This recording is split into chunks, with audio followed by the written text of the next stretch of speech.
بسم اللہ الرحمن الرحیم۔ السلام علیکم۔ عاشر ٹی وی میں خوش آمدید۔ کہتے ہیں کہ ملک الموت علیہ السلام نے اللہ تعالی رب العزت کی بارگاہ میں عرض کی، اے مولا، میں نے کروڑوں لوگوں کی جانیں قبض کی ہیں، مگر 2 جانیں ایسی ہیں جنہیں قبض کرتے وقت مجھے بڑا ہی صدمہ اور افسوس ہوا ہے۔ مزید ڈسکس کرنے سے پہلے اس ویڈیو کو لائک کریں، عاشر ٹی وی کو سبسکرائب کریں اور بیل آئیکن کو ضرور کلک کریں۔ میں نے تیرے حکم کی تعمیل ضرور کی، مگر نہایت ہی دکھ کے ساتھ، اور وہ 2، ایک ماں اور ایک بیٹا تھے۔ واقعہ کچھ اس طرح ہے، ایک جہاز غرق ہو گیا تھا اور ایک عورت اپنے شیر خوار بچے کے ساتھ ایک تختے کا سہارا لینے میں کامیاب ہو گئی۔ تختہ دریا میں بہہ رہا تھا اور ماں اور بیٹا اس پر سوار تھے۔ اے مولا، اچانک تیرا حکم ہوا اور میں نے ماں کی جان اس تختہ پر نکال لی۔ میرے لیے پریشان کن بات یہ تھی کہ ماں مر چکی ہے، بچے کا کیا حشر ہوگا؟ بچہ ایک ٹوٹے ہوئے تختے پر سوار ہے اور تختہ ہر آن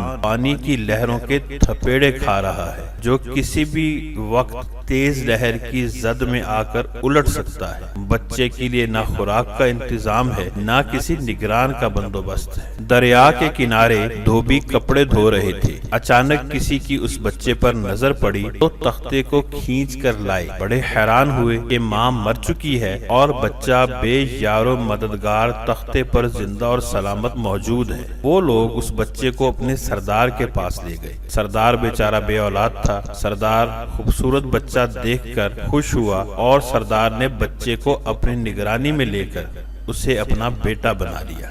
یہ بچہ 8-9 سال کی عمر کا تھا کہ اپنے ساتھی بچوں کے ساتھ کھیل رہا تھا۔ اتنے میں بادشاہ وقت کی سواری کی آمد کا شور اٹھا۔ سب لوگ ادھر ادھر بھاگ گئے، مگر یہ بچہ سڑک پر اکیلا کھڑا رہا۔ بادشاہ کی سواری گزر گئی، اس کے پیچھے اس کا عملہ پیدل آ رہا تھا۔ ان میں سے ایک سپاہی کو راستے میں سے سرما کی ایک پڑیا مل گئی۔ اتفاق سے اس بچے کی نظر بہت کمزور تھی اور سرمے کی اسے بہت ضرورت بھی تھی، لہٰذا اس نے وہ سرما بحفاظت اپنے پاس رکھ لیا۔ آنکھوں میں لگانے سے پہلے اسے خیال آیا کہ یہ سرما کوئی تکلیف نہ پہنچائے، لگانے سے پہلے کسی دوسرے شخص پر آزما لینا چاہیے۔ قریب ہی وہ بچہ کھڑا تھا، اس نے اس بچے پر آزمانا چاہا۔ بچے نے سرما اپنی آنکھوں میں لگا لیا، مگر جو ہی سرما لگایا اسے زمین کی تہ میں موجود چیزیں بھی نظر آنے لگی۔ اس نے دیکھا کہ زمین کے اندر بہت سے خزانے پوشیدہ ہیں۔ بچہ ہوشیار تھا، اس نے چیخنا چلانا شروع کر دیا کہ سرما لگانے کی وجہ سے میری آنکھوں میں سخت تکلیف پیدا ہو گئی۔ سپاہی وہ سرمے کی پڑیا پھینک کر چلے گئے۔ بچہ سرمے کی پڑیا اٹھا کر گھر پہنچا اور خوشی خوشی باپ کو سارا واقعہ سنایا۔ باپ بڑا خوش ہوا اور بچے سے کہا، ہمارے پاس آدمی بھی ہیں اور سواریاں بھی ہیں، تم سرما لگاؤ، ہم تمہارے ساتھ چلتے ہیں، جہاں کہیں خزانہ پاؤ ہمیں بتاؤ، ہم نکال لیں گے۔ چنانچہ ایسا ہی ہوا۔ بچے کے بتانے پر وہ لوگ خزانے نکالنے لگے اور تھوڑے ہی عرصے میں امیر ہو گئے۔ بچہ جب جوان ہوا تو اس نے پرزے نکالنے شروع کر دیے۔ ان کے پاس دولت کی فراوانی ہو گئی۔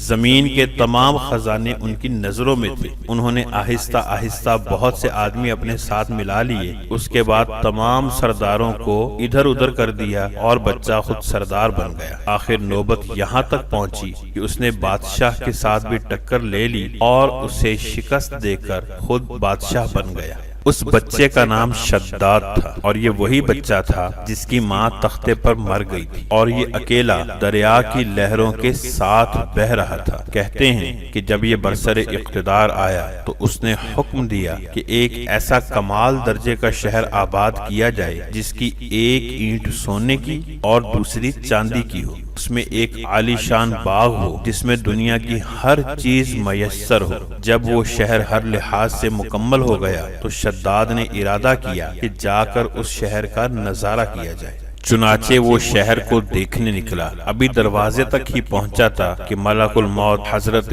سیدنا اسرائیل علیہ السلام کو حکم ہوا اور وہیں اس کی روح قبض کر لی گئی۔ اسے اتنا موقع بھی نہ دیا اپنے بے مثال باغ کو ایک نظر دیکھ سکتا۔ سیدنا ملک الموت حضرت اسرائیل علیہ السلام نے عرض کیا، اے مولا، اس شخص کی روح قبض کرتے وقت بھی مجھے نہایت ہی صدمہ پہنچا کہ وہ شخص ہر چیز تیار کر کے اسے دیکھ بھی نہ سکا۔ اللہ تعالیٰ نے ارشاد فرمایا، یہ وہی بچہ تھا جس کی ماں تختے پر مر گئی تھی اور اس پر تجھے ترس آیا تھا۔ اس بچے نے بڑے ہو کر نافرمانی کی، میرے حکم سے بغاوت کی اور سرکشی اختیار کی، مگر میں نے اسے خود ساختہ جنت میں قدم رکھنے کی مہلت ہی نہیں دی اور اسے باہر ہی ہلاک کر دیا۔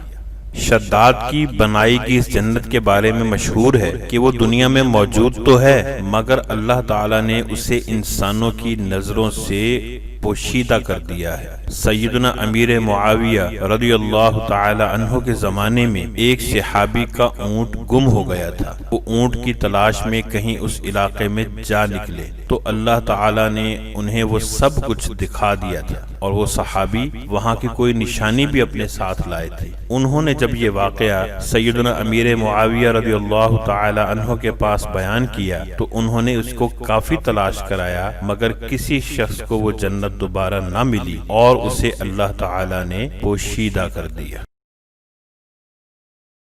دوستو، حاشر ٹی وی کو سبسکرائب کرنا مت بھولیے گا۔ اس ویڈیو کو لائک کریں، شیئر کریں اور کمنٹ سیکشن میں اپنی رائے کا اظہار ضرور کریں۔ اللہ تعالی ہمیں آسانیاں عطا فرمائے اور آسانیاں تقسیم کرنے کا شرف عطا فرمائے۔ اپنا بہت سا خیال رکھیے گا۔ اللہ نگہبان۔